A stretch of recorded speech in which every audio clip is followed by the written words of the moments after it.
স্বাগত আজকের বাংলাদেশে। আপনাদের সঙ্গে আছি আমি জাহিদ হোসেন। রাজনীতির মাঠে উত্তাপ নেই, তাই দেশ জনতার অনেক মৌলিক সংকট সামনে আসছে।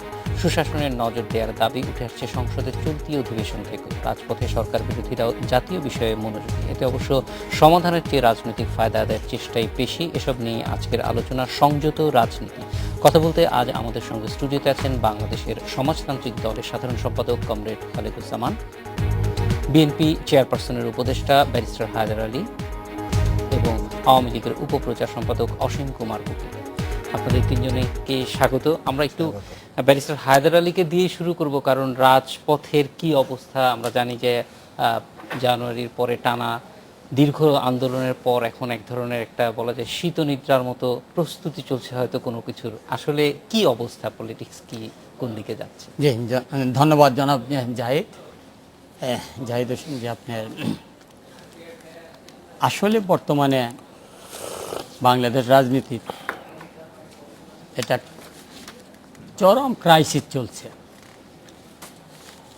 চলছে এই জন্যে যে বর্তমানে যে সরকার আছে ক্ষমতা, 2014 সালে 5ই জানুয়ারি নির্বাচনে বিনা ভোটে বিনা প্রতিদ্বন্দ্বিতা তারা আসছে একতরফাভাবে, এবং তারা এখনও এই দেশের শাসন পরিচালনা করে যাচ্ছে। বর্তমানে দেশের যে অবস্থা, দেশে কোনো গণতন্ত্র নেই, দেশে চরম নৈরাজ্য চলছে, সন্ত্রাস চলছে। নৈরাজ্যটা কিভাবে? আচ্ছা, গণতন্ত্র সেটা নাই, বলবো। সেটা আপনাদের একটা ব্যাখ্যা আমরা না, জানছি। নৈরাজ্য এই জন্য, এই যে ধরেন গণহারে রেপ হচ্ছে, অনেক সময় হত্যা করা হচ্ছে, একসাথে 15-16টা মানে অত্যাধুনিক অস্ত্র সহ ধরা পড়ছে বিভিন্নভাবে আর কি। এটাকে নৈরাজ্য বলে। এবং অনেক সময় অনেকে ঠিকমতো তাদেরকে অ্যারেস্ট করা সম্ভব হইতেছে না। সম্ভব হচ্ছে না এই জন্য যে পুলিশ বাহিনী, র্যাব, এগুলো রাজনৈতিক মানে নিয়ন্ত্রণের জন্য তাদেরকে ব্যবহার করা হচ্ছে। কিন্তু আসল যারা সন্ত্রাসী দেশে জনগণকে কষ্ট দিচ্ছে তাদেরকে মানে ওখানে তাদেরকে ঠিক ওইভাবে ব্যবহার করা হচ্ছে না। এখানে মানবাধিকার নাই, এখানে রাজনৈতিক কোনো পরিবেশ না, বাক স্বাধীনতা নেই। এই যে অবস্থা, এবং বাংলাদেশের অর্থনৈতিক প্রবৃদ্ধি আমি বলবো যে ভালো না। বিদেশ থেকে আপনার হাজার হাজার শ্রমিক ফিরে আসছে, আর এই আধুনিক জামানা দেখা যাচ্ছে যে বাংলাদেশের লোকগুলোই কৃতদাস হিসাবে বিভিন্ন দেশে যাচ্ছে। যে কৃতদাস ব্যবস্থাটা গত 300-400 বছর একসময় ছিল, এবং আমেরিকাতে আব্রাহাম লিঙ্কন এটা বন্ধ করছে। এইভাবে ধাপে ধাপে বিভিন্ন দেশে মোটামুটি বন্ধ হয়ে গেছিলো, কিন্তু এর ভিকটিম হয়ে গেল বাংলাদেশি লোক। তারা মালয়েশিয়ার জঙ্গলে, ইন্দোনেশিয়ার জঙ্গলে, থাইল্যান্ডের জঙ্গলে তাদেরকে গণকবর তাদেরকে দেওয়া হচ্ছে, টর্চার করা হচ্ছে, এবং তারা মানবতার জীবনযাপন করছে। তাদের অনেকে যে ফেরত আসতে পারবে খোদাই জানে, সেটা বোঝা যাচ্ছে না। এই চরম নৈরাজ্যের ভিতরে আপনি যেটা কথা বলেন যে গত জানুয়ারি থেকে একটা আন্দোলন হয়েছিল, আন্দোলনটা কিছু না, অতি সাধারণ মানে কিন্তু অত্যন্ত মূল্যবান। সেটা হলো যে দেশে গণতন্ত্রের পুনর্বহাল করতে হবে, তার জন্য একটি নিরপেক্ষ নির্বাচন, সকল দলের অংশীদারিত্ব। এই কথাটা যে কতখানি সত্য, ইউরোপিয়ান ইউনিয়ন সাপোর্ট দিয়েছে, আমেরিকা দিয়েছে, চীন দিয়েছে, জাপান দিয়েছে, সকল দেশই দিয়েছে মোটামুটি, অ্যাকসেপ্ট ওয়ান কান্ট্রি, এই এক জাতিসংঘ দিয়েছে, বারবার চিঠি লিখছে, অমুক করছে, হ্যান করছে, ইত্যাদি ইত্যাদি। আর বাংলাদেশের জনগণ যে এটা কতখানি এটার পক্ষে তার সুস্পষ্ট প্রমাণ হইল। 5 জনের নির্বাচনে মাত্র 5% লোক ভোট দিতে গিয়েছিল। 154 জন বিনা প্রতিদ্বন্দ্বিতা বিনা ভোটে পাশ করেছে। 154 জন তারা বিনা ভোটে প্রতিদ্বন্দ্বিতা পাশ করালো। এই জন্য তাদের ধারণা ছিল যে 151 জন হলে সরকার গঠন করা যায়, অতএব আমরা ওইটা এরপরে যা হবে তাই। কিন্তু এখানে বিরোধী দল মূলত এখানে অংশ নেয়। 42টা দলের ভিতরে আপনার সত্যিকারেরভাবে 32টায় অংশগ্রহণ করে নেই, বাকিগুলো অংশগ্রহণ করছে। এটা একটা পাতানো নির্বাচন। এই নির্বাচন বিতর্কিত নির্বাচন। এই নির্বাচন পর্যায়ে যারা ক্ষমতায় আসছে সেটা কেউ বলে এটা অবৈধ সরকার, অবৈধ ক্যাবিনেট, অবৈধ পার্লামেন্ট ইত্যাদি ইত্যাদি। তো এখন যেটাই হোক না কেন, এটাকে রেস্টোরেশন করার জন্য একটা আন্দোলন হয়েছিল। এই আন্দোলন দেখা যায় শত শত লোককে হত্যা করা হয়েছে, এবং এই পর্যন্ত মনে করেন 25-30 হাজার লোক এখনো জেলে আছে। মানে লোক বলতে আপনারা আপনাদের পার্টি এবং বিভিন্ন পলিটিক্যাল লিডার, যে শীর্ষ নেতা, তাদেরকে জেলে নেওয়া হচ্ছে, রিমান্ডের পর রিমান্ড আনা হচ্ছে। সাধারণত গ্যাং কেসে রিমান্ড আনা হয়, রাজনৈতিক কেসে রিমান্ড সাধারণত আনা হতো না। ব্রিটিশ আমলে না, পাকিস্তান, বাংলাদেশে প্রথম দিক দিয়েও আনা হয়নি।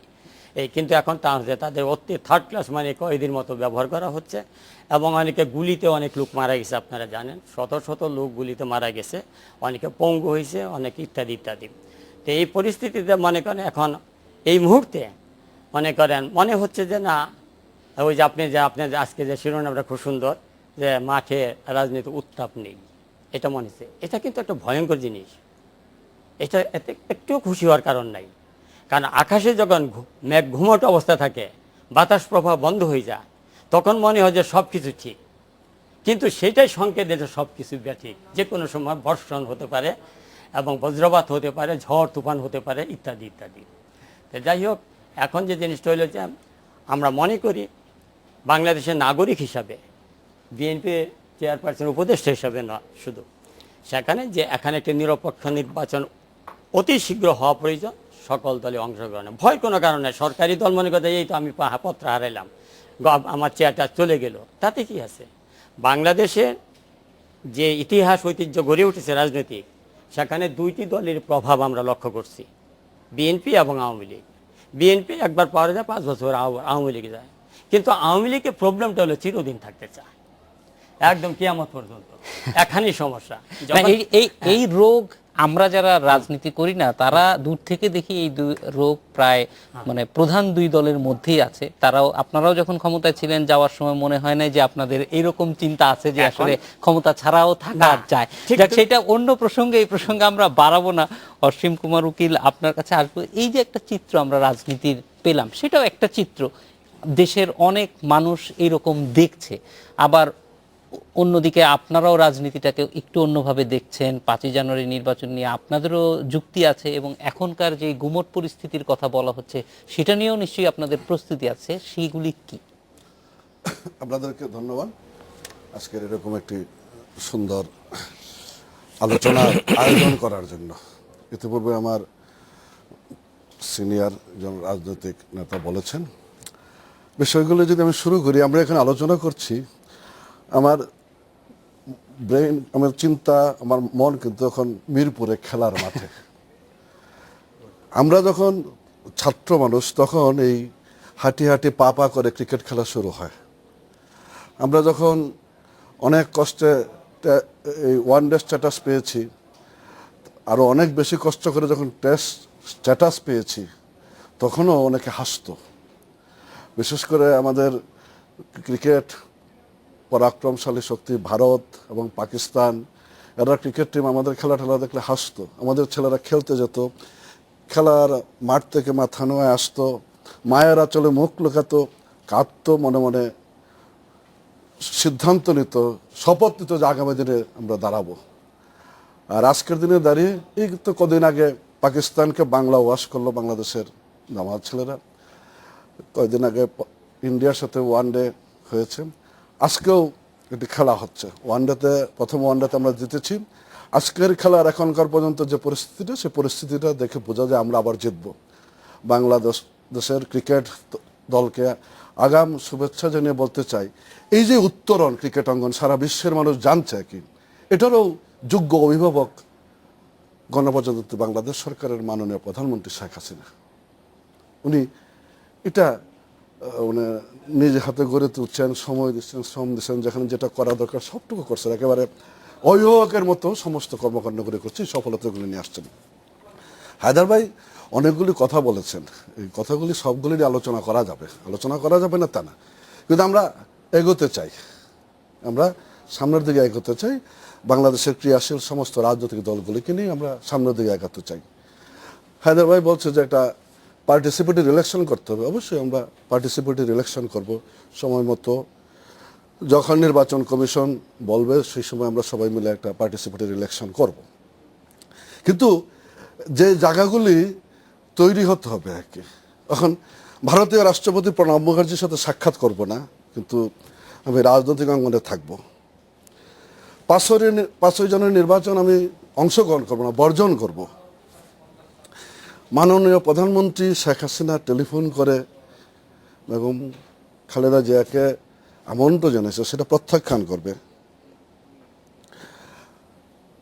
বেগম খালেদা জিয়ার সন্তান মারা গেছে, সেই সন্তান সুখে সান্ত্বনা দেওয়ার জন্য মাননীয় প্রধানমন্ত্রী বিএনপি চেয়ারপারসন বেগম খালেদা জিয়ার বাড়ির গেট থেকে ফিরে এসেছে। তারপরে নতুন সংযোজন বাংলাদেশের রাজনীতিতে পেট্রোল বোমা।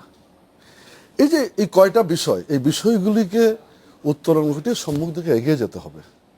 আজকের রাজনীতিতে একটা সুন্দর আবহাওয়া বিরাজ করছে, নিঃসন্দেহে একটা খুব সুন্দর আবহাওয়া, আমরা সকলে মিলে এগিয়ে যাব। আজকে এটা বলি বিএনপির চেয়ারপারসনের আজকে ইফতার পার্টি ছিল, সেখানে আমাদেরকে দাওয়াতও দিয়েছে। এটা সুন্দর জিনিস, পরিবেশগুলো তৈরি হচ্ছে। কিন্তু আমি যে যাব কি করে, আমার তো মনে হয় যে আমি গেছি বাড়ির গেট থেকে, গেট খুলে নাই, গেট থেকে আমাকে বের করে দেওয়া হয়েছে। কিন্তু এটা ভালো, উদ্যোগটা ভালো। আগামী দিনে এই বিষয়গুলো নিয়ে আমরা আরো এগোতে পারবো। কিন্তু হায়দার ভাই যেভাবে বলতেছে যে পয়েন্টগুলি টেনে এনেছে, গণতন্ত্র নেই, নির্বাচন, সারা দেশে ধর্ষণ, মানবাধিকার, বাক ব্যক্তি সংবাদপত্র স্বাধীনতা, কথাগুলি হায়দার ভাইয়ের বলার মধ্যে দিয়ে মনে হচ্ছিল যেন ওনারা কখনোই ক্ষমতায় ছিল না, কি ক্ষমতায় বাংলাদেশ আওয়ামী লীগ। কিন্তু 71 থেকে আজ পর্যন্ত বাংলাদেশ আওয়ামী লীগ বা আওয়ামী লীগ নেতৃত্বাধীন জোট সরকার কতদিন ক্ষমতায় ছিল, কি এই যে স্বাধীনতার কথা বলতেছে, বাক স্বাধীনতা, এতগুলি টেলিভিশন চ্যানেল, এটা বাংলাদেশ আওয়ামী লীগের সভানেত্রী যখন প্রধানমন্ত্রী এসে তখন এতগুলি টেলিভিশন চ্যানেল দেওয়া হয়েছে, এতগুলি পত্রিকা আছে, সবাই সবকিছু বলার সুযোগগুলি আছে, বলা অব্যাহত আছে। অ্যারেস্ট করে কি হয়, আমি অ্যারেস্ট হয়েছিলাম যখন হায়দার ভাইরা ক্ষমতায় ছিল, আমার অভিজ্ঞতা আছে। এই বর্ণনাগুলিতে গেলাম না। রাজনৈতিক নেতৃবৃন্দ অ্যারেস্ট হবে, এটা ভয় পাওয়ার কিছু নেই। রাজনীতি করতে গেলে অ্যারেস্ট হয়, এটা রাজনীতির একটি অপরিহার্য অঙ্গ। আমাদের নেতা জাতির জনক বঙ্গবন্ধু শেখ মুজিবুর রহমান কতবার মানে জেলখানা দিত, 60-এর দশকটা জেলখানাতেই কাটাইছেন। যত বেশি জেলখানায় গেছে তত বেশি সমৃদ্ধ হয়েছেন, নেতৃত্ব তত বেশি শক্তিশালী হয়েছে, দল সুসংগঠিত হয়েছে, এগিয়ে গেছে। কিন্তু মানে রাজনীতি করব, নেতৃত্ব দিব, জেলখানায় যাওয়া যাবে না, এটা তো কোনো কাজের কথা হতে পারে না। গণতন্ত্র, নির্বাচন, মানবাধিকার সবকিছু মিলেই আমরা এগিয়ে যাচ্ছি, আমরা এগিয়ে যাব। কিন্তু হায়দার ভাইকে বলবো দায়িত্বটা নিতে হবে আপনাকেও। দেশটা আমাদের সকলের, সবাই মিলে দেশটা গর্ব, আমরা সবাই মিলে এগোতে চাই। এগোনোর ক্ষেত্রে সকলকে এগিয়ে আসতে হবে দায়িত্ব নিয়ে, কেবলমাত্র সমালোচনার জন্য সমালোচনা নয়। সেটা তো অবশ্যই। আমার মনে হয় যে প্রধান যারা এই দেশের মূলত শাসক দল, তাদের মধ্যে কিছু মিল তো আমরা পাই। আমরা একটু কমরেড খালেকুজ্জামানের কাছে যাব, যে এই যে সত্যিকার অর্থে কিছু মিলই, কিন্তু হয়তো বিপরীত দিকে মিল, কিন্তু মিল তো আছেই। তো সেইখানে আমরা আমাদের এক্সপেকটেশনটা আবার ভিন্ন থাকে। আমরা যেমন অসীম কুমার উকিল বলছেন যে রাজনীতি করতে হলে কারাগারে যেতে হবে, এটা যেমন ঠিক, কিন্তু এই বাস্তবতাটা গণতান্ত্রিক রাষ্ট্রগুলিতে ভিন্নভাবে হয়। কিন্তু এই বাস্তবতাটা ধরেন বঙ্গবন্ধু যে সময়ে জেল খেটেছেন তখনকার পরিস্থিতি আর এখনকার পরিস্থিতি এক না। তখন একটা সাপ্রেসিভ রিজিম, তখন সেটা আমাদের দেশ ছিল কিনা সেটি নিয়েই আমাদের ভিতরে ছিল আর কি। এবং সেই জন্যই স্বাধীনতাকামী রাষ্ট্রগুলি যেভাবে জেল বা স্বাধীনতাকামী নেতারা যেভাবে জেলে খেটেছে, একটা স্বাধীন রাষ্ট্রে সেই একই কালচার থাকবে কিনা। অসীম কুমার উকিল অবশ্যই, আমিও সাংবাদিক হিসেবে দেখেছি যে কিভাবে তাদের উপরে নির্যাতন করা হয়েছে, এবং আগে পরে সবসময় এই জিনিসটা আছে। এখান থেকে বের হয়ে আসার কি মানে এই যে কোয়ালিটেটিভ তো চেঞ্জ হওয়া দরকার। একই রকম যে এটা শিক্ষণীয় বলে কারাগার একরকম আমাদের রাজনীতিবিদরা বলে, এটা আসলে কতটুকু প্রয়োজন এবং এখান থেকে বের হয়ে আসার উদ্যোগটা কাদের নেওয়া দরকার, এটা তো অবশ্যই আমরা মনে করি যে বড় দলগুলির প্রতি প্রত্যাশা বেশি। আমরা যেমন খেলার মাঠে প্রত্যাশা থাকে বড় দলগুলির উপরে, ঠিক একইভাবে রাজনীতির মাঠেও কিন্তু বড় দলগুলির থেকে প্রত্যাশা বেশি থাকে। এই জায়গাগুলি একটু আপনার কাছ থেকে জানতে চাইব একটু বিস্তারিত, কারণ আমাদের আসলে এটা আমরা মনে করি যে এই আলোচনার জায়গাটা মানে একটু তাত্ত্বিকই থাক। আমরা মনে করি না যে এর সবগুলি বাস্তবায়ন হবে, কিন্তু তাও প্রত্যাশার জায়গাগুলি আপনার কাছ থেকে জানতে চাই, যেন সব বড় দলই একই রকম আচরণ করে এবং সেটা নেগেটিভ ক্ষেত্রে আমরা মিল পাই, পজিটিভ ক্ষেত্রে এই মিলটা খুব বেশি পাই না। যেমন একটা বিরতির পর আপনার কাছ থেকে বিস্তারিত জানব। আজকের বাংলাদেশে যাচ্ছি একটি বিরতি। স্বাগত আরেকবার, দেখছেন আজকের বাংলাদেশ। কমরেড খালেকুজ্জামান, যেটি জানতে চাচ্ছিলাম যে দুটি দলের কাছেই নানান রকমের প্রত্যাশা আছে, বিশেষ করে গণতান্ত্রিক আচরণের ক্ষেত্রে আমরা দেখি যে নেগেটিভ আচরণগুলি অনেক ক্ষেত্রেই তাদের মধ্যে খুব ঐক্য পাওয়া যায়, পজিটিভ ক্ষেত্রে খুব বেশি আমরা আশান্বিত হতে পারি না। এই যে আমার যে ধারণা, এইটা কতটুকু ঠিক, এবং যদি ঠিক হয় তাহলে এটা কি করণীয় আছে? আশান্বিত প্রথম যে আমাদের অসীম কুমার উকিল আছে খেলার কথা বলেছিল, আমাদের যে যেমন ক্রিকেট টিম, এখানে যদি আমরা 4টা স্তর ধরেন, সর্বোচ্চ, উচ্চ, মধ্যম, নিম্ন, তাহলে বাংলাদেশ কিন্তু একদম যদি ধরেন সাম্প্রতিক থেকে একটা চেষ্টা করে সে নিম্ন থেকে মধ্যম, মধ্যম থেকে সে উচ্চ পর্যায়ে চলে গেছে, এবং সেটাও এই যে একটা চেষ্টার মধ্য দিয়ে এবং সর্বোচ্চ পর্যায়েও যাওয়ার সম্ভাবনা আছে যদি তার ফিল্ডিং এবং ব্যাটিংয়ের আরও একটা উৎকর্ষতা সে আনতে পারে। কারণ ক্রিকেট অত ভালো আমরা তো বুঝি না, কিন্তু তারপরেও মনে হচ্ছে যে এখানে আমাদের এই প্লেয়াররা একটা সদ্য আসা একজন ক্রিকেটার, কিন্তু সে একটা ওয়ার্ল্ড রেকর্ড করে ফেললো, এটা সম্ভব। কিন্তু আবার উল্টা দিক থেকে যখন দেশের যে রাজনীতির কথা আপনি বললেন, সেটা এসে দেখলে আমরা দেখি যে বিএনপি আওয়ামী লীগকে মানদণ্ড যদি করে, আওয়ামী লীগ যদি বিএনপিকে মানদণ্ড করে, তাহলে তো সেখানে তার সঠিক চিত্র সে খুঁজে পাবে না। মানে খারাপের চেয়ে আরও খারাপ, এটা কোনো হতে পারে না। তাহলে ভালো চেয়ে আরও ভালো, এটা দিয়ে একটা বিতর্ক হতে পারে, এটা একটা প্রতিযোগিতা হতে পারে।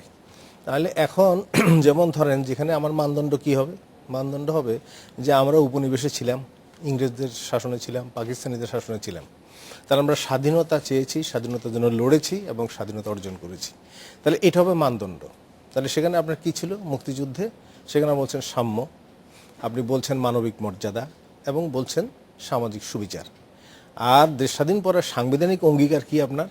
বলছেন গণতন্ত্র, জনগণের ক্ষমতায়ন, আপনি বলছেন সমাজতন্ত্র, শোষণহীন একটি অর্থনৈতিক ব্যবস্থা, আপনি বলছেন ধর্মনিরপেক্ষতা, আপনি বলছেন স্বাধীন জাতীয় অর্থনৈতিক বিকাশের মধ্যে জাতীয়তাবাদ। তাহলে এই যে আপনার প্রথম যে অঙ্গীকার, সেটা ধারে কাছে তো আপনি নাই। সাম্যের জায়গায় বৈষম্য চরমে উঠছে। আর মানবিক মর্যাদা বলতে মানুষ যারা মেহনত করে, যারা স্বাধীনতার জন্য রক্ত দিয়েছিল, তাদের যে উত্তরাধিকার, আজকে যারা দেশে বসবাস করে নাগরিকরা, তাদের গরিব মানুষ যারা, মেহনতি মানুষ, মর্যাদা বলে কিছু তাদের নাই। আবার একদিকে যদি আমি বলি যে সামাজিক সুবিচারের যে কথাটা, সেই যে জায়গাটাও দিনে দিনে এতটা নষ্ট হয়েছে, ফলে সেগুলি কতগুলো পরিসংখ্যান দিলে বোঝা যাবে। যেমন এখন যদি আমরা বলি যে দেশের গণতন্ত্রের গণতন্ত্র মানে কি, কতগুলি প্রতিষ্ঠান লাগে। গণতন্ত্র মানে শুধু ভোট দিলে একটা গণতন্ত্র হয় না, তাহলে তার জন্য যেটা লাগে, কিছু প্রতিষ্ঠান লাগে, আইন কানুন লাগে, বিধিবিধান লাগে, এবং একটা সংস্কৃতি লাগে, গণতান্ত্রিক সংস্কৃতি। তাহলে প্রতিষ্ঠান বলতে যেমন আমাদের এখানে নির্বাচন কমিশন, তারপরে দুর্নীতি দমন কমিশন, পাবলিক সার্ভিস কমিশন, বা এই ধরনের বিভিন্ন সংস্থা যেগুলি আছে, এবং তার সঙ্গে আইন শৃঙ্খলা রক্ষাকারী বাহিনী, এবং তার সঙ্গে বিচার ব্যবস্থা ইত্যাদি, সমস্ত কিছু তারা কিভাবে ক্রিয়াশীল হয়, এবং সেগুলি গণতান্ত্রিক নীতি, পদ্ধতি, মূল্যবোধের দ্বারা পরিচালিত হচ্ছে কিনা, এবং শাসক শ্রেণী সেগুলিকে কিভাবে পরিচালনা করছে, এই জায়গাগুলি খুব গুরুত্বপূর্ণ। তাহলে এখানে যদি এক এক করে আপনি আসেন, তাহলে দেখবেন যে আমাদের এখানে যে বিচার ব্যবস্থা, ওনারা বলছেন যে এটা দ্বৈত শাসন চলছে। এর মধ্যে বেশি আমি আলোচনা যাব না, কিন্তু তার সঙ্গে যদি আমরা বলি প্রশাসনের অবস্থাটা কি, সেই জায়গায় অবশ্য আমরা দেখি যে একটা চরম বিশৃঙ্খল অবস্থা এখানে বিরাজ করছে। এবং দুর্নীতি দমন কমিশন, তাদের কথা যে তারা বিভিন্ন বিষয়গুলি ইতিমধ্যে মানুষ আস্থা হারিয়ে ফেলেছে, কারণ এত বড় দুর্নীতির বড় বড় ঘটনা, সেগুলি নিয়ে তাদের কোনো বিজ্ঞান নাই, বরঞ্চ তারা রাজনৈতিক বক্তব্য দিয়ে চলছেন, এবং বিভিন্ন অনেকের দায় মুক্তির কথা বলছেন তাদের ক্ষেত্রে। নির্বাচন কমিশনের প্রতিও সে আস্থা নাই। এই জন্য নাই, যেমন যদি এটা দেখেন যে তারা ইলেকশনের যদি আমরা দেখি, তাহলে দেখব যে একটা সেন্টারে এই গত যে ইলেকশন হয়ে গেল, সেই সেন্টারে দেখা গেলো 94 ভাগ ভোট, আবার আরেকটাতে দেখা যায় মাত্র 3% বা 4% ভোট, এরকম। তো ফলে এখন এটাকেও মানুষ অনেক সময় ভোট বিতরণের সংস্থার মতো করে অনেকে বলেন। তাহলে যদি ইলেকশন কমিশন সেটা যদি একটা মানুষের আস্থার জায়গায় না থাকে, এবং সেটা যদি দলীয় প্রভাবের দ্বারা পরিচালিত হয়, এবং সেই যে একটা বিশেষ করে জনগণের মতামতের প্রতিফলন ঘটানোর জন্য তার নিরপেক্ষ ভূমিকা পালন করতে যদি ব্যর্থ হয়, এবং বিচার ব্যবস্থাকে যদি স্বাধীনভাবে ক্রিয়া করতে না দিয়ে, এবং সেখানে যারা দ্বৈত শাসন চলে, প্রশাসন এবং বিচার ব্যবস্থার, এবং তার সঙ্গে যদি আপনার এই যে অন্যান্য সংস্থাগুলি যেগুলি, সেগুলি যদি সেভাবে ক্রিয়াশীল না হয়, এবং আইন কানুন যেগুলি আছে সেগুলিও অনেক আছে যেটা একটা গণতান্ত্রিক শাসন উপযোগী নয়, এবং নিবর্তনমূলক আইন আছে, এবং সেটা কিছু আইন আছে মানুষের মৌলিক অধিকার হরণ করে, কিছু আছে গণতান্ত্রিক অধিকার হরণ করে, আর কিছু আইন আছে সেটা গণতান্ত্রিক অধিকারের সঙ্গে সঙ্গতিপূর্ণ কিন্তু সেগুলি লঙ্ঘিত হচ্ছে। অর্থাৎ কিছু আইন সেগুলি শাসকরা অনেক সময় সেটা লঙ্ঘন করছেন। আইন শৃঙ্খলা রক্ষাকারী বাহিনী এখন একটা আইন শৃঙ্খলা রক্ষার পরিবর্তে ভঙ্গকারী বাহিনীতে অনেকটা পরিণত হয়েছেন বলে দৃশ্যমান হচ্ছে। এখন এর সঙ্গে যদি আমরা আসি যে যেটা বললাম, তাহলে গণতন্ত্র যে জনগণের ক্ষমতায়ন, তো জনগণের ক্ষমতায়ন কোথায়, কিভাবে হবে? আপনার স্থানীয় সরকারের কথা বলছেন, যে গ্রাম, ইউনিয়ন, উপজেলা, জেলা, বিভাগ এবং তার সঙ্গে হলো কেন্দ্র, 6টা যদি ধরেন, তাহলে এখানে গ্রামে কোনো পিপল রিপ্রেজেন্টেশন নাই। ইউনিয়নে যেটা আছে সেটা আসলে আমলাতন্ত্রের অধীন। উপজেলা যেটা আছে, একদিকে এমপি, একদিকে প্রশাসন, একদিকে হলো ইলেক্টেড চেয়ারম্যান, ভাইস চেয়ারম্যান। জেলায় কোনো জনগণের প্রতিনিধিত্ব নাই, বিভাগে কিছু নাই। ফলে এই যে একটা নিম্ন পর্যায় থেকে উপরের স্তর পর্যন্ত সর্বস্তরের জবাবদিহিতা এবং জনগণের প্রতিনিধিত্ব, সেগুলি সম্পূর্ণ অনুপস্থিত। তো ফলে সেগুলি ক্রিয়াশীল নাই। এখন একইভাবে আর বাকিগুলি তো এটা ব্যাখ্যা করে লাভ নাই যে পালাক্রমে ক্ষমতায় আসার ক্ষেত্রে তারা কী কাজ করে, নির্বাচন কীভাবে হচ্ছে বা অন্যান্য যেগুলি হচ্ছে। এখন যদি আপনি আসেন যে সমাজতন্ত্র করবেন, সমাজতন্ত্র, এই যে আজকে রিপোর্ট দেখেন যে গ্লোবাল ফাইন্যান্সিয়াল ইন্টিগ্রিটি, যেটা ওরা একটা রিপোর্ট দিয়েছে, 2003 সাল থেকে 2012 সালে 1,02,668 কোটি টাকা দেশ থেকে পাচার হয়েছে। এবং সুইস ব্যাংকে এটা ইয়েতে আজকেই দেখা যায় 4,554 কোটি টাকা ওই ব্যাংকে জমা পড়েছে, আছে বাংলাদেশি লোকদের। তারপরে এটা হলো যে দৃশ্যমান, এর বাইরে কত আছে, যেমন মালয়েশিয়ার যে অ্যাম্বাসেডার, রাষ্ট্রদূত, এখানে একটা সংবাদ সম্মেলন করে তিনি বলছেন যে প্রায় 3,000-এর মতো বাংলাদেশি সেকেন্ড হোম ওখানে আছে। এবং মালয়েশিয়াতে আর কানাডাতে বেগমপাড়া আছে, ইংল্যান্ডে, আমেরিকাতে বিভিন্ন জায়গায় এইভাবে টাকা পাচার হয়েছে। এবং এর মধ্যে দেখেন যে সুদ মকুব এবং ঋণ তফসিলির নামে সেখানে প্রায় 2 লক্ষ কোটি টাকা, যদি ওটা টোটালটা ধরা হয় তাহলে 2 লক্ষ কোটি টাকার উপরে তছরূপ হয়েছে। এবং এই সম্প্রতি দুইটা ব্যাংকের, রূপালী এবং জনতা ব্যাংক, 822 কোটি 53 লাখ টাকার আর্থিক অনিয়ম নিয়ে সংসদেই সেটা নিয়ে ক্ষোভ প্রকাশ করা হয়েছে। এই যে তথ্যগুলি দিচ্ছেন, যারা বিভিন্ন জায়গায় টাকা নিয়ে গেছে, তারা আসলে কারা? এটা বলছি, তাহলে শাসক যখনই যারা ক্ষমতায় থাকে তাদের যদি একটা আনুকূল্য না থাকে, পৃষ্ঠপোষকতা না থাকে, এটা সম্ভব না। তাহলে এই কথা আমি পরে আসছি। যেমন ধরেন এখানে এই 5 বছরে যে এই সাংসদ একজন, সেদিন জাসদের একজন সাংসদ, তিনি প্রশ্ন করলেন যে বেসিক ব্যাংকের সেখানে 4,000 কোটি টাকা লোপাট হয়েছে। এবং অর্থমন্ত্রী যেদিন বাজেট দেবেন সেদিন তার একটা সাক্ষাৎকার ছাপা হয়েছে, তিনি বলছেন যে এটা হলো বড় ডাকাত। বলছেন ডাকাত হলে বিচার করেন না কেন? নানা কারণে করা যাচ্ছে না। এবং ওই সাংসদ প্রশ্ন করেছেন যিনি কি আকাশে থাকেন নাকি হিমালয় পর্বতে থাকেন। তাহলে ফল এদের বিরুদ্ধে কোনো ব্যবস্থা হচ্ছে না। তাহলে এটা যদি হঠাৎ চরম লুটপাটের একটা ব্যবস্থা, তাহলে চিন্তা করে দেখেন যে বিদেশে এই টাকাটা যারা পাচার করেছে, তাহলে আপনার নীতি হওয়া উচিত টাকাটা ওদের বলেন যে তারা টাকা ফেরত আনো, আর নাহলে তার স্থাবর অস্থাবর সম্পত্তি বাজেয়াপ্ত করেন। এবং এখানেও যারা সম্পদের অবৈধভাবে যারা সম্পদ অর্জন করেছে, তাহলে সেইগুলি যদি সে হিসাব দিতে না পারে, তাহলে সেগুলি বাজেয়াপ্ত করার জন্য আইন করতে হবে। কারণ এইভাবে লুটতরাজ দেশে চলবে, সাধারণ মানুষের অর্থ সম্পদ লুটপাট হবে, এটা হইতে পারে না। আর যারা জনপ্রতিনিধি বলে দাবি করেন, দেখেন আজকেই খবর আছে 6 জন হুইপ সহ একজন হুইপ এবং চিফ হুইপ এবং 6 জন হুইপ 1 বছরে 50,09,480 টাকা তেলে খরচ করেছে। এটা বিশ্বাসযোগ্য হইতে পারে? তাহলে ওনাদের এই গাড়ি চালান তেল না কেন, তাহলে ওনারা কেন ওই যে গ্যাসের চালিত গাড়ি ব্যবহার করবেন না কেন? এত টাকা দিয়ে গাড়ি তাদেরকে ব্যবহার করার দরকারটা কি? আর এই যে এই টাকাটা ব্যবহার করেছে একজন মহিলা এমপি, 1 মাসে 1,25,000 টাকা জ্বালানিতে খরচ করেছে। এটা বিশ্বাসযোগ্য হয় যে এই দেশে যেখানে 10 লক্ষ পথশিশু আছে, যেখানে 30 লক্ষ শিশু শ্রম এখানে কাজ করে, যেখানে সাগরে ভাসতেছে হাজার হাজার লোক না খেতে পেয়ে, সেখানে কাজের ইয়েতে গিয়ে গণকবরের ঠাঁই হচ্ছে, সাগরে ভাসতেছে, এবং এই দেশে এই বেকার, অর্ধ বেকার 4 কোটি লোক যেখানে আছে, সেই দেশে এই ধরনের যে বিলাসিতা এবং অপচয়, এবং এই যে ধরেন তারপরে তো আরও অন্যান্য আছে, সেগুলি হিসাব করার তো দরকার নাই। আর অনিয়ম বিশৃঙ্খলা, যেরকম বাজারে মানুষ যে অসুস্থ হলে পড়ে, স্বাস্থ্যসেবার কথা বলছেন, 1100 এই যে ওষুধ, একই জেনেরিক নাম, কিন্তু এক এক কোম্পানি এক এক দাম, গভর্নমেন্টের কোনো খবর নাই এটার। তার মানে যে যেমন করে চলতে পারছে সেটা সবটা চলছে। মিলে বোঝা যায় যে গভর্নেন্সের একটা ধারাবাহিক দুর্বলতা আপনারা সবসময় দেখতে না, পাচ্ছেন। দুর্বলতা না, এখানে যে জিনিসটা আছে, যেমন এই প্রশাসনকে করা বা পুলিশ বাহিনী, অর্থাৎ সরকার, শাসক দল জনগণের উপর নির্ভর না করে, সে যদি প্রশাসনিক শক্তির উপরে, পুলিশ বাহিনীর উপরে, সামরিক শক্তির উপরে যদি নির্ভর করতে চায়, তাহলে গণতন্ত্র, গণতান্ত্রিক চেতনা, মূল্যবোধ, শাসন প্রশাসন ভেঙে পড়ে। যেমন এখানে দেখেন এই যে আমলাদের অবস্থা। আমরা আবার ফিরে আসবো, একটা বিরতির সময় হয়ে গেছে, বিরতিতে যেতে হবে। বিরতি থেকে ফিরে এসে ব্যারিস্টার হায়দার আলী, আপনার কাছে আসবো।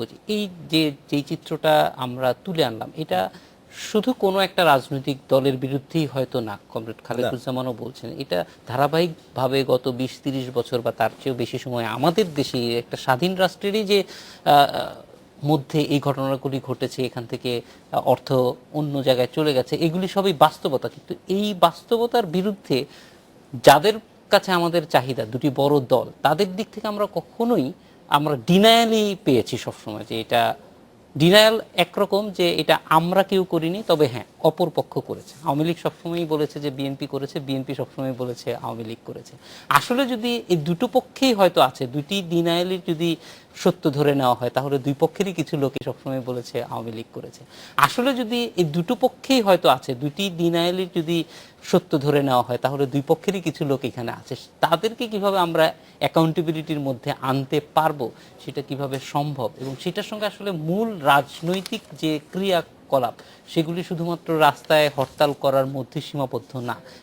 এই জায়গাগুলি আমরা আপনার কাছ থেকে একটু জানতে চাইবো, কারণ আমরা এটা সত্যিকার অর্থেই শুধুমাত্র দোষ দিয়ে আমরা হয়তো জাতি হিসেবে এগিয়ে যেতে পারবো না। একটা বিরতির পর আজকের বাংলাদেশে যাচ্ছে, আর বিরতির পর ফিরে এলাম আজকের বাংলাদেশে।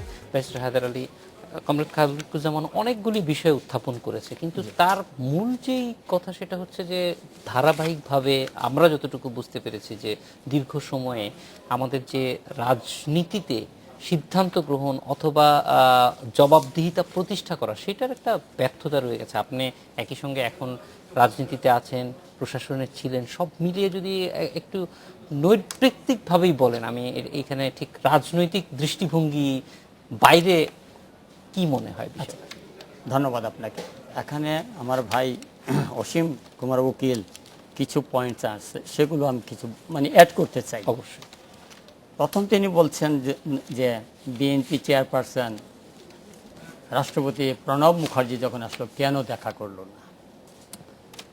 প্রণব মুখার্জি যখন আসে তখন হরতাল চলতেছিল, আর হরতাল সেটা রাখছে বিএনপি হরতাল রেখে যদি সেখানে একটা অঘটন ঘটে যায় বা সেখানে কোনো একটা মেসাকার হয়, তখন জিনিসটা আরও তাদের বুমেরাং হবে। এটা এমন হতো যে যেদিন হরতাল নাই সেদিন প্রণব মুখার্জি আসছেন, অবশ্যই তিনি দেখা করছেন, যেমন এবার দেখা করছে নরেন্দ্র মোদী প্রধানমন্ত্রীর সাথে, এটা ভালো হয়েছে। সুতরাং সময়টা ছিল প্রতিকূলে, সেই জন্য সেটা দেখা করা সম্ভব হয়নি। 5ই জানুয়ারি নির্বাচনে কেন অংশগ্রহণ করলেন না বিএনপি, এই কথাটা বলা হয়েছে। 5ই জানুয়ারি নির্বাচনটা দলীয় সরকারের অধীনে নির্বাচন, সেটা হয়, এবং এর আগে প্রায় 4 বছর যাবৎ আন্দোলন হয়েছে এই কেয়ারটেকার সরকারের অধীনে নির্বাচনে যাবে, কেয়ারটেকার সরকার পুনর্বহাল করার জন্য। একটি কথা আমরা ভুলে গেলে চলবে না যে 1996 সালে আন্দোলন করেছিল এই আওয়ামী লীগ এবং জামাত ইসলাম এবং আরও কিছু দল এই তত্ত্বাবধায়ক সরকারের জন্য আন্দোলন করেছিল। সেখানে হোটেল শেরাটনে 11 জন লোককে বাসের ভিতরে পেট্রোল ঢেলে সেখানে হত্যা করা হয়েছিল, এবং রেলগাড়ি উল্টায় দেওয়া হয়েছিল, করা হয়েছিল, রেল লাইন উপরে ফেলা হয়েছিল, বিভিন্ন জায়গায় রাস্তাঘাট ব্লক করা হয়েছিল, ইত্যাদি নানান ধরনের ঘটনা ঘটছে। কাজেই এখানে এই যে পেট্রোল বোমার কথা বলে, পেট্রোল বোমা কিন্তু এই জন্মদাতা প্রথম শুরুটাই করে কিন্তু আওয়ামী লীগ। আর এইবার যে পেট্রোল বোমা কারা ব্যবহার করছে না করছে, কারণ এখানে খালেকুজ্জামান যেটা বলছিলেন যে আসলে ওই যে খারাপ উদাহরণগুলি আমরা কেন ফলো করি, ধরে নেই যে আওয়ামী লীগই করেছে, তারপরে আবার বিএনপি সেটার খারাপ জিনিস কখনো উদাহরণ হতে পারে, নজির হতে পারে না। আচ্ছা, সেটা গেল। এখন আরাফাতের মৃত্যুর পর সেখানে প্রধানমন্ত্রী গিয়েছিলেন গুলশান অফিসে শোক জানানোর জন্য। বিষয়টা একটু ওখানে ইরেগুলার হয়েছে। যখন কোনো প্রধানমন্ত্রী কোথায় যায় তার আগে আগে মেসেজ পাঠায়, বারবার সেটা চেক করা হয় এবং সব ঠিকঠাক করা পরে যায়। কিন্তু উনি অতি তড়িঘড়ি করে গিয়েছিলেন সেখানে, এবং এটা হচ্ছে সেখান থেকে যে আমরা সংবাদটা জানি যে চেয়ারপারসন তখন গুরুতরভাবে তিনি পুত্রশোকে অনেকটা অসুস্থর মতো ছিলেন। সেই জন্য সেইটা, কিন্তু এটা যদি আরেকটু অন্যভাবে করা যায় যে না ওই দিন বা পরের দিন একটু দুই পক্ষে এটা মেসেজ আদান প্রদান করা পরে যদি হইতো, তাহলে হয়তো এটা সকলেই ওয়েলকাম করতে, বেশ উনি গিয়েছেন, ভালো কথা। তবে উনি যেভাবে ঝটিকা ব্যাগে গিয়েছেন এবং ঝটিকা ব্যাগে চলে আসছেন, এখানে একতরফা দূর দিলে হবে না, বিষয়টা অনেকটা নাটকে পর্যবেসিত হয়ে গেছে, অনেকে বলে আর কি। যাই হোক, সে বলা যায় গেট খুলো না, কেন গেট খুলবে না, যে কোনো লোক গেলে গেট খুলবে, আর উনি তো প্রধানমন্ত্রী।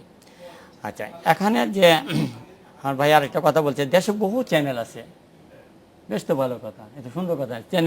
চ্যানেল 1 গেল কোথায়? সেটা তো দীর্ঘদিন যাবত বন্ধ করে রাখা হয়েছে। আচ্ছা, দিগন্ত টেলিভিশন অত্যন্ত পপুলার ছিল, কোথায় গেল? ইসলামী টেলিভিশন। আচ্ছা, বাংলাদেশের অত্যন্ত পপুলার পত্রিকা আমার দেশ, সেটাও মানে এখন বন্ধ, এবং তার প্রধান সম্পাদকে জেল মানে বছরের পর বছর রাখা হচ্ছে বিনা কারণে। দেশে বাক স্বাধীনতা নাই, সংবাদের স্বাধীনতা নাই, মিছিল করার স্বাধীনতা, মিটিং করার স্বাধীনতা নাই, বিক্ষোভ মিছিল করার নাই, এমনকি মানববন্ধন করার স্বাধীনতা নাই। যেখানে সেখানে ধরা হয়, অ্যারেস্ট করা হয়, গুলি করা হয় ইত্যাদি। বর্তমান যে সরকার, এমন যদি হইতো না সিরিয়াসলি একদম জনকল্যাণমূলক সরকার, গণতন্ত্র জব করেছে, অন্যান্য সব গেছে, কিন্তু আমি সেটাও তো না। সব দিক দিয়ে অনেকটা ব্যর্থ সরকারের মতো মনে হয়। তবে ওনারা হয়তো এটা আর ভালো করতে পারতেন, শাসন সুন্দরভাবে দেখায় এটা করতে পারেন, কিন্তু সেটা করতে পারেন নাই। তবে যে ব্যাপারটা এখন সবার চোখের সম্মুখে ভেসে উঠে, সেটা হলো এই সরকার হামলা, মামলা, খুন, গুম, গণতন্ত্রকে মানে ধ্বংস করা, এটা। হ্যাঁ, আওয়ামী লীগের একটা ইতিহাস আছে এইভাবে। 1972 থেকে 75 তখনও গণতন্ত্র ধ্বংস করা হয়েছিল, একদলীয় শাসন ব্যবস্থা করা হয়েছিল, সেখান থেকে গণতান্ত্রিক নাম উপায়ে হয়েছিল বাকশাল। পরিবর্তন হয় না। কিন্তু এখন যেটা চলছে এটা কিন্তু নাম বাকশাল নহে, তবে কার্যত বাকশাল, এত কোনো সন্দেহ নাই। তা আমরা মনে করব যে সরকার যে জিনিসগুলো সরকার তার মানে দেশবাসীর যেটা প্রত্যাশা করে, খুব তাড়াতাড়ি একটা নির্বাচন, সকল দল অংশগ্রহণ এবং নিরপেক্ষ নির্বাচন। এখন আপনার প্রশ্নের উত্তরগুলো দিই, যে সব দলই কিছু কিছু করে কুকাম করে সরকার গঠন করার পরে, এই কথাটা মানে খালেক ভাই হয়তো বলছে যে বিএনপি করে আমাদের, যেমন ধরেন টাকা পাচার, বিদেশে টাকা পাচার আপনার, তারপরে ব্যাংক লুট করা, এই যে হলমার্ক, অন্যান্য ইত্যাদি ইত্যাদি, 20-25 হাজার কোটি টাকা এই ব্যাংকে এগুলো মারা হইলো। আর সেখানে প্রথম হলমার্ক কেলেঙ্কারি পরে একটা ইনকোয়ারি হয়েছিল, এবং সেখানে অর্থমন্ত্রী উনি বলছিলেন যে এই তো ইনকোয়ারি হয়ে যায়, তারপরে উনি বলেন কি ওনাদেরকে ধরা ছোঁয়ার বাইরে। বাবা, এনার কি মানে সাধারণ মানুষ না? এরা কি তাহলে আকাশে বাস করে? ধরা ছোঁয়ার বাইরে মানে দলীয় লোকের এই কাজটা করছে, অতএব তাদেরকে ধরা যাবে না। এবং বিভিন্ন জায়গায় বিভিন্ন ঘটনা ঘটছে, তো তাদেরকে ধরা যাবে না। বিদেশে পাচার করছে, যে আমরা খালেক ভাই বললেন যে সেগুলো, কিন্তু এগুলো ধরা যাবে না। এখন বিএনপির সময় মনে করেন, আপনার মনে করবেন যে না ওনারা এই কাজ করছে। ব্যাংক কেলেঙ্কারি কয়টা করছে বিএনপির আমলে দেখান। আমি এই কথা বলবো না যে বিএনপি একবার বিরাট ফেরেশতা, কিন্তু ব্যাংক কেলেঙ্কারি কয়টা করছে? টাকা গিয়েছে, মানে টাকা বিদেশে গেছে কয় হাজার। যেমন তার বিরুদ্ধে যে চার্জটা আনা হয়েছিল, যে খাম্বা নাকি ইত্যাদি ইত্যাদি, সেখানে তারেক রহমানের বিরুদ্ধে, সেখানে যে টোটাল যে বাজেটটা, ওইটাই বলছে সেই করে। তা কি হয়, আপনি যখন একটা ব্রিজ করবেন, মনে করেন ব্রিজটা হলো 5 কোটি টাকা করবেন, ব্রিজটা আপনি নিম্নমানের কাজ করছেন, তাহলে আপনি ওখানে নিশ্চয়ই খরচ হচ্ছে 3 কোটি। এখন আপনি বলেন 5 কোটি মারে ফেলছে, তা তো হয় না। সুতরাং এখানে যে জিনিসটা, তারেক রহমানের বিরুদ্ধে যে কেস আনা হয়েছে, একটা কেসে রায় হয়েছে আপনারা জানেন, বেকসুর খালাস। কিন্তু যিনি বিচারক, যিনি রায় দিচ্ছেন, উনি কোথায় বর্তমানে? ওনাকে প্রাণ ভয়ে এই নিজের মাতৃভূমি ছেড়ে এখন বিদেশে চলে যেতে হয়েছে, তা নাহলে খবর আছে। জানি যে এই প্রাণ ভয়ে মাতৃভূমি ছেড়ে সরকারি অফিসারদের পক্ষে পালানো খুব কঠিন, কিন্তু তারপরে এটা সম্ভব হয়েছে, এটাও এক ধরনের তথ্য দেয় আমাদেরকে। অসীম কুমার উকিল, এই সবকিছু মিলিয়েই দেখা যায় যে সবসময় যারা ক্ষমতায় থাকে তাদেরকে উপরে এই ধরনের অভিযোগগুলি আসে, কিন্তু এই অভিযোগগুলি আসলে আপনারা যখন দেখেন আপনাদের কলিগদের বিরুদ্ধে এই ধরনের অভিযোগ আসে, তখন দলের ভিতরে, দলের প্ল্যাটফর্মে এই জিনিসগুলি কিভাবে আলোচনা হয়, এই বিষয়টা একটা জানতে চাইবো একটা বিরতির পর। আজকের বাংলাদেশে যাচ্ছে, আর বিরতির পর ফিরে এলাম আজকের বাংলাদেশে। অসীম কুমার উকিল, নানান সময় যে অভিযোগগুলি ওঠে, সেটা হলমার্ক কেলেঙ্কারি হোক, সংসদের পুত্র গুলি করে কাউকে হত্যা করে ফেলছে, এই জিনিসগুলি নিয়ে আসলে পার্টি ফোরামে কি ধরনের আলোচনা হয় আপনাদের? আপনাকে ধন্যবাদ। আসলে আমার পূর্বে খালেকুজ্জামান ভাই এবং ব্যারিস্টার হায়দার ভাই কিছু কথা বলেছেন, সবগুলি নিয়েই সুযোগও অত্যন্ত অল্প না। আমাদের সময় একদম শেষ। একদম একটি মানবিক বিপর্যয়, যে মানুষ ভাসছে সাগরে, এটি মানবসৃষ্ট একটি বিপর্যয়। পরিবারের মুখে হাসি ফুটাইতে গিয়ে কিছু লোক জীবনের ঝুঁকি নিয়ে কবরে যাচ্ছে।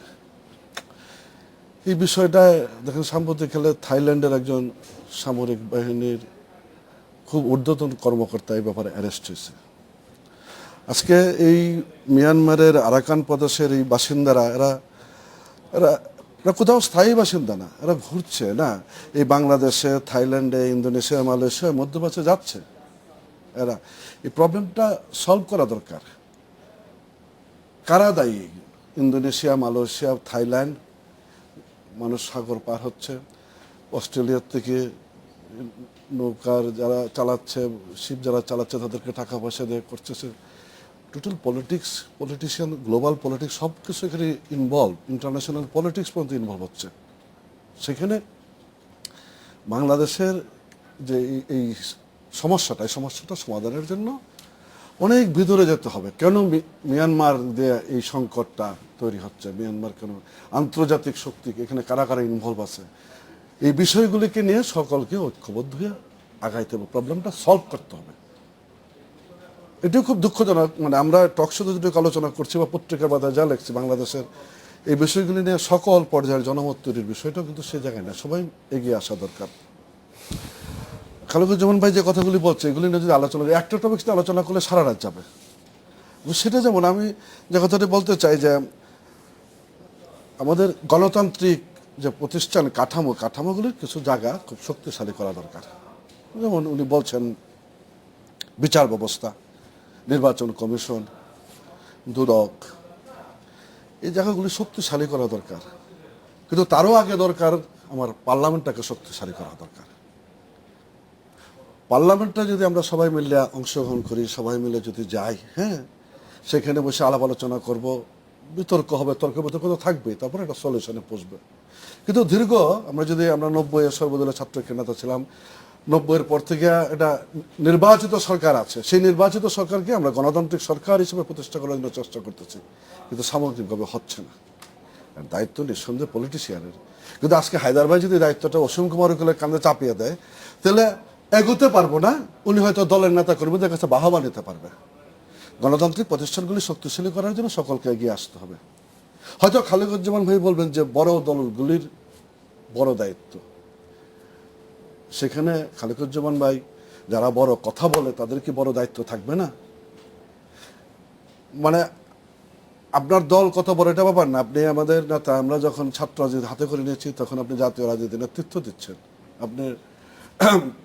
আপনারা আমাদের সামনে আদর্শ, অনুপ্রেরণার বিষয়বস্তু, আপনারা আরো এগিয়ে যাবেন। কিন্তু কোনো দায়িত্ব কি আপনারা কাঁধে বর্তাবে না? গণতন্ত্রকে প্রাতিষ্ঠানিক রূপ বা পার্লামেন্টকে শক্তিশালী করব, হ্যাঁ, এই বিষয়গুলোতে আপনাদের ভূমিকা থাকবে না? আমি নির্বাচন কমিশনকে শক্তিশালী করব না কেন? আমার নেত্রী, আমার এই আগামী পরশুদিন 23 তারিখ আওয়ামী লীগের 66 বছর পূর্ণ হবে। আমার নেত্রী 1981 সালে বাংলাদেশ আওয়ামী লীগ সভানেত্রী হওয়ার পরে আমার নেত্রী জননেত্রী শেখ হাসিনার প্রথম অর্জনই হচ্ছে ভোটাধিকার প্রয়োগ। উনি আসার পর থেকে হুন্ডা গুন্ডা ডান্ডার যে নির্বাচনী ব্যবস্থার বিরুদ্ধে দাঁড়িয়ে আমার ভোট আমি দেবো, যাকে খুশি তাকে দেবো, এটা ওনার রাজনৈতিক জীবনের সবচেয়ে বড় অর্জন। সেই অর্জনকে নিয়ে আমরা এগিয়ে যাবো, এটা গর্ব, আমাদের অহংকার, এটাই থাকবো। কিন্তু সেই ক্ষেত্রে অপরাপর ক্রিয়াশীল রাজনৈতিক যে সংগঠনগুলি আছে সবাইকে তো কম আর বেশি এগিয়ে আসতে হবে। আমি বড় হিসেবে প্রত্যেকের অংশগ্রহণই এটা, হ্যাঁ, সকলের অংশগ্রহণের জায়গাটা আমি আসতে চাই। একদম শেষ হয়ে গেছে। আমরা হায়দার ভাই যে কথাটা বলতেছিল, আসলে হায়দার ভাইকে আমি আসামের কাঠ করে দাঁড়া করার জন্য আমি বলি না, আমি বলছি বাংলাদেশের গত 1 বছরের রাজনীতিতে এই বিষয়গুলিকে নিয়ে সকলকে ভাবিত করে তুলেছে, আলোচনা করে তুলেছে। ভারতীয় প্রধানমন্ত্রীর সাথে যদি বেগম খালেদা জিয়ার সাক্ষাৎ, তাহলে প্রণব মুখার্জি আসার সময় এটা হবে না কেন? হরতালের দোহাই দিয়ে আমি সে পার পাইতে পারি, কিন্তু হরতালের দোহাই দিয়ে পার পাওয়া যাবে না। একদম 30 সেকেন্ডে শুনতে চাইবো যে প্রতিষ্ঠানগুলি শক্তিশালী করার যে জরুরি, সেটা আসলে কিভাবে করা সম্ভব এবং কাদের মূল উদ্যোগ নেওয়া উচিত, নির্বাচন কমিশন থেকে শুরু করে যে গণতান্ত্রিক প্রতিষ্ঠান। এটা প্রথমেই যেটা বলছিলাম যে আসলে এটা বড় দল ছোট দলের ব্যাপার না, কারণ সমান্তর দলেরই প্রথম কথা হলো যে আপনি যদি ঢাকা থেকে চট্টগ্রামের রেল লাইনে গাড়ি তুলে দিয়ে একজন ড্রাইভার বসিয়ে দেন, আর যদি আপনার রাজশাহী যাওয়ার সংকল্প করেন, হবে না এটা। তো ফলে সেই অর্থে আমরা বলছি যে মুক্তিযুদ্ধের যে চেতনা, যে আকাঙ্ক্ষা এবং যে ধারা, সেখান থেকে সম্পূর্ণ বিপরীত দিকে বাংলাদেশকে নিয়ে আসা হয়েছে এবং তার ফলাফল হিসাবে গণতন্ত্র, সমাজতন্ত্র, ধর্মনিরপেক্ষতা যাই আমরা বলছি, এই সমস্ত কিছু তার বিকৃত চেহারা নিয়ে হাজির হয়েছে। ফলে এগুলির দায়িত্ব পালন করা হলো যে জনসাধারণ তারাই পারবে, এবং কারণ হলো এই দেশ স্বাধীন করার পেছনে জনসাধারণের যে আন্দোলন এবং সংগ্রাম, সেটার মধ্যে দেশ স্বাধীন হয়েছে এবং জনগণের শক্তির উপরে ভর জনগণকে করেই নিয়েই এই এটা আমরা কাজটি করব। সমাধান করা সম্ভব। কমরেড খালিকুজ্জামান, ব্যারিস্টার হায়দার আলী, অসীম কুমার উকিল, আপনাদের তিনজনকে অনেক ধন্যবাদ আজকে আমাদের আলোচনায় অংশ নেওয়ার জন্য। এই ছিল আজকের বাংলাদেশে, দেখা হবে আগামীকাল।